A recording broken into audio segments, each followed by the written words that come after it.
birthday. Oh, well, your favorite, LeBron James. King James. So, all right, so everybody know Lakers been a little up and down. They ain't been like bad. I think they kind of like in that work in progress stage, but because they've been doing some, they've been winning some close games. They've been, playing some. They defense was the problem, and then they picked up Tyson Chandler. And we're 3-0 with Tyson Chandler. That's what they was missing. They was missing. He been the key the whole time. They was missing more presence on the inside. They needed some more defense. Now McGee Bay actually clowning, but when he sit down, what happened? Right. People just start running over. Who's that dude? They got the little they got a little European. Don't they got a European center who backing up McGee? Oh, he a bum. I can't think his name. Yeah, he got like a weird name. Anywho, he ain't about shit. So okay.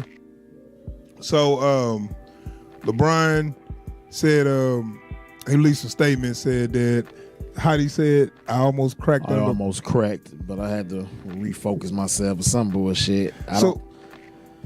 Okay, so you wanted to get your issue off on this. What do you think he meant by those comments? I don't know. I mean, for one, it's only been 10 games in the season, and like he said, I knew what I was getting myself into. Okay, then. So why are you cracking? And then, that's true. I heard him say that another time. What? Like, well, I know these teams gonna be whack or some shit. But that's the whole thing. Like when he first got there, they asked him, "Are you under any pressure?" What he said? No, none at all. And then us being who we are, LeBron is another superstar, so we're not expecting him to do nothing this year. So no, I never said like he never needed nothing to do anything this year. I was just saying, with me personally, I was just saying that Golden State was just too tough for them to, you know what I'm saying, for them to mess with them. Man, okay, let's be honest. I'm finna make a bold statement, and I'm actually the truth about this. Like, the Lakers could actually be the second best team in the West. Given to what's going on. Right, because Houston, we're going to talk about that later, but Houston fell off. I'm at the point where they need to be a third or fourth seed. And OKC still, the jury's still out on them. Westbrook hurt. He just won't admit it. Okay, not like real bad though, right? No, but he's fucked up. Okay, so it's early in the season. And like you said, he keeps saying, not like I didn't know what I was getting into. Crack how? Is it not going like you thought it was going to go? Did you thought it was going to go a lot better? But see, it's the whole thing though, like, it's 10 games in the season. Like, calm your ass down. You telling him to calm down. You the one usually overreacting. Who, me? Yeah, you. I don't understand because, like, I never forget, somebody was actually making a report about Kobe, and they was like, there's two things that happen under pressure. This is what pressure causes. Either it's going to burst or you're going to make a diamond. And I always took to that. So, for real. So, like, okay, I don't understand how can you be under so much pressure 10 games into the season. Well, I'm just saying, I think this is what I think, because people forget LeBron is pretty much the coach, and LeBron speaking from a coach standpoint, he's about to crack, saying he waiting on other people to step up, and they not.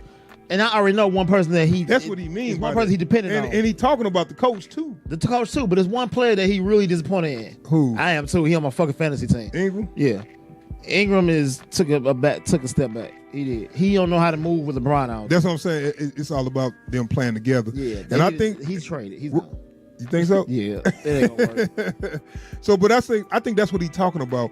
He ain't talking about himself, because I think, like, remember I was telling you last week, he's evaluating. He's saying what they got. He's saying who they gonna keep, who they gonna get rid of, and how they play together. So he's not coming on strong yet. So he's like, okay, I'm gonna coach up the little dudes and see, and then I ain't gonna come hard to like middleway to like January or something. So as of right now, we should better win most of our games with me in cruise control. But it's not happening like that.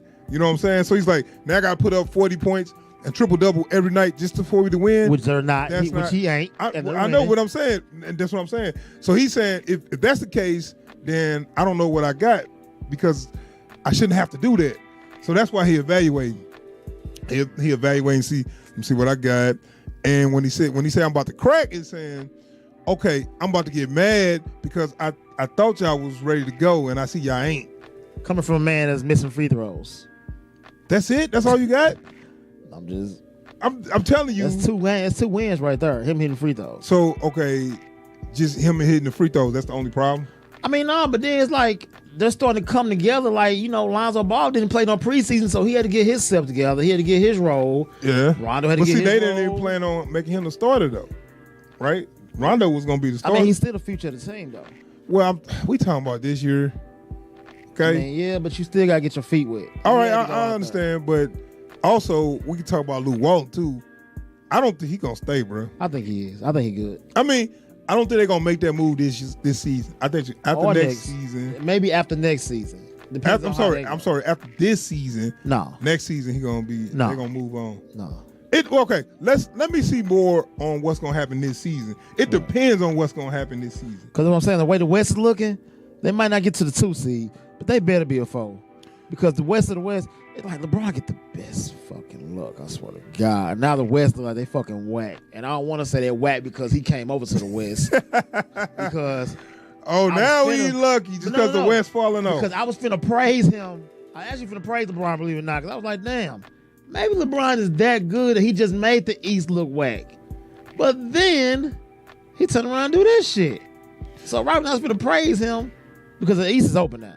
We don't know who's going to come out the East now. Boston looking like shit.